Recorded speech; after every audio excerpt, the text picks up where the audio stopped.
Imagine being held down, your body trembling as cold steel hovers above the most vulnerable part of you. no trial, no mercy. Just the judgment of kings, priests, or executioners who believed that mutilation was the path to obedience.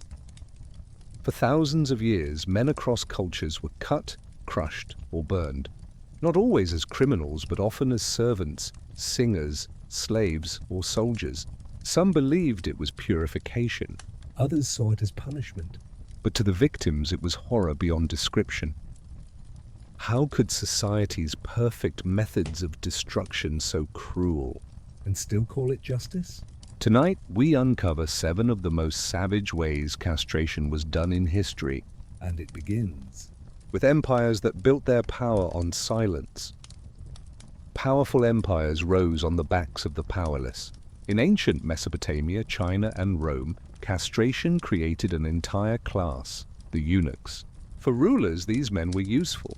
Unable to sire heirs, they posed no dynastic threat. To the victims, however, the knife was no gift.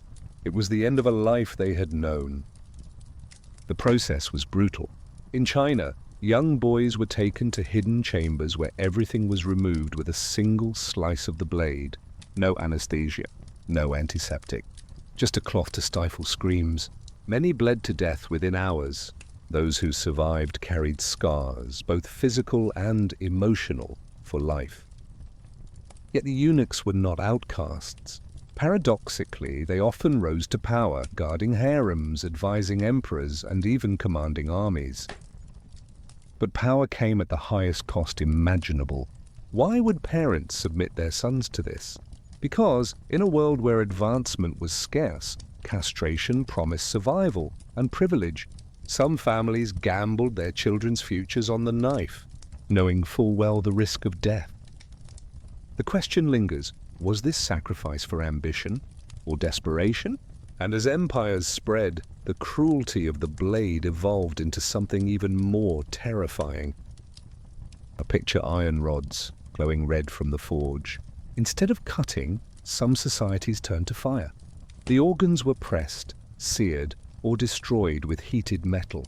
It was a punishment designed not only to mutilate, but to burn shame deep into the body.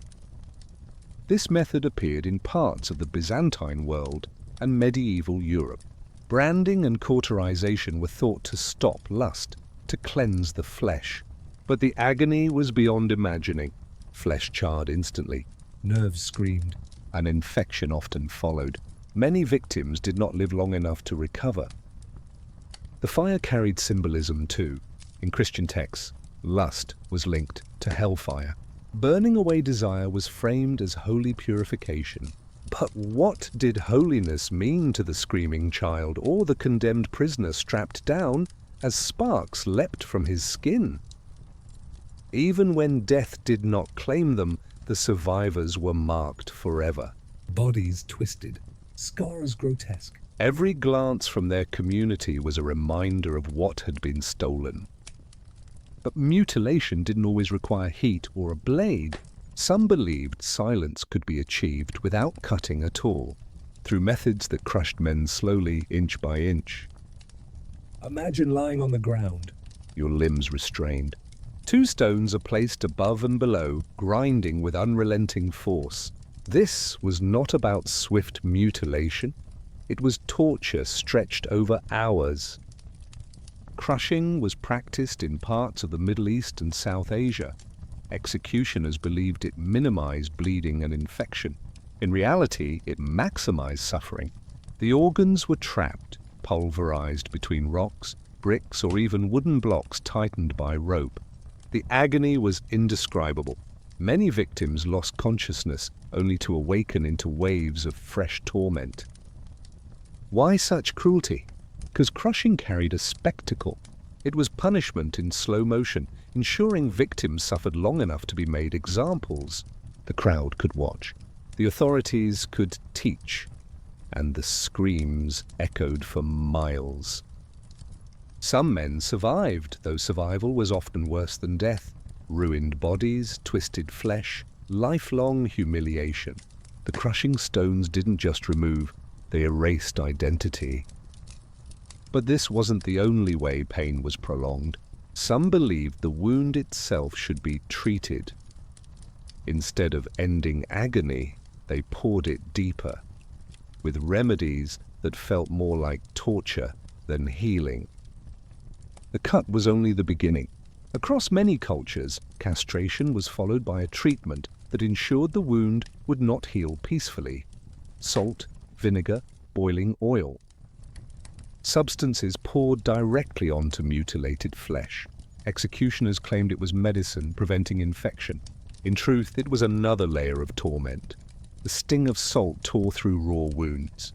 Vinegar seared like fire. Oil burned skin and tissue until every nerve flared with agony. Some victims writhed for days before infection set in anyway. Why prolong the pain? Partly ignorance. Medicine was primitive and cruelty was often mistaken for cure. But partly it was deliberate. Communities wanted punishment to linger, to echo long after the blade had fallen. Imagine the humiliation, not just broken but doused, displayed, and left writhing in front of others. The suffering wasn't hidden. It was a theatre. And survival was uncertain. For some, castration became a sentence worse than death. But for others, it wasn't even punishment for crime. It was a tool of state control. Kings and rulers used it to silence enemies and bend subjects into obedience. And when justice demanded blood, castration itself became the sentence. In many societies, castration was the penalty for betrayal, theft, or adultery. A punishment not of reform, but of finality. In medieval Europe, thieves could lose not only their hands, but their manhood. In the Islamic world, rebels sometimes faced mutilation to ensure no return to power. Public squares became stages. A condemned man is tied down. The blade flashed. Crowds roared. To authorities, it was deterrence. To victims, it was terror beyond measure. And to spectators, it was spectacle. Fear dressed as justice. But punishment was never equal. Nobles often escaped with fines, the poor faced steal. Justice was selective. Cruelty targeted the powerless. What made this punishment particularly savage was its permanence. Unlike whipping or branding, castration stripped men of their identity, their legacy, their future. A single moment severed not only flesh, but hope. Yet in some cultures, mutilation was not punishment at all. It was a ritual. Religion itself demanded sacrifice of flesh, offering pain as proof of devotion. Faith has inspired some of history's most noble acts, and some of its darkest. In certain sects, castration was framed as holy obedience. The Skoptsi of Russia, for example, believed removing the organs freed men from lust, making them pure before God. The rituals were often voluntary, but driven by fear, manipulation, and promises of salvation. Men submitted themselves to blades wielded by their own brothers in faith. The cuts were often crude. Blood spilled across wooden floors. Hymns rose above screams. Elsewhere, young choir boys were castrated to preserve their voices. The famed castrati of Italy filled cathedrals with ethereal songs, voices that soared because their bodies had been sacrificed. Parents agreed, priests justified, and thousands of boys never saw manhood. Religion gave meaning to what was otherwise mutilation, purity, salvation, art. Yet at the heart of it all was control of the body, voice, and soul. And when religion mingled with power, castration itself became a tool of state propaganda. The body was no longer just mutilated in secret. It was displayed as theatre for all to see. The stage was not always metaphorical. In medieval and early modern Europe, castrations were sometimes carried out in public squares. They were not hidden acts of punishment. They were performances. Crowds packed marketplaces. Executioners raised their blades high. Victims begged, wept, or stood in stunned silence. And when the cut came, the roar of onlookers mingled with the cries of the condemned. Why turn suffering into a show? because rulers understood the power of fear. Watching a man's body being destroyed was meant to keep others obedient. The theatre of pain was a warning carved into memory. However, the spectacle had another effect as well. It normalized cruelty. Children laughed. Vendors sold food.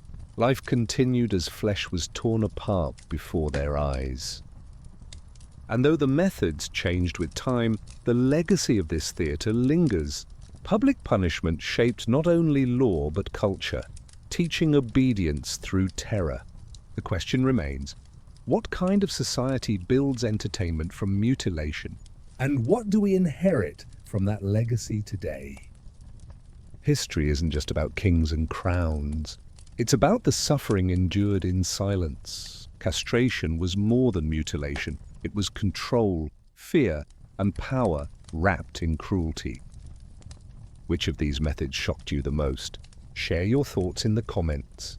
And if you're watching from the US, UK, Canada, or Australia, join us here at Epic History's Vault.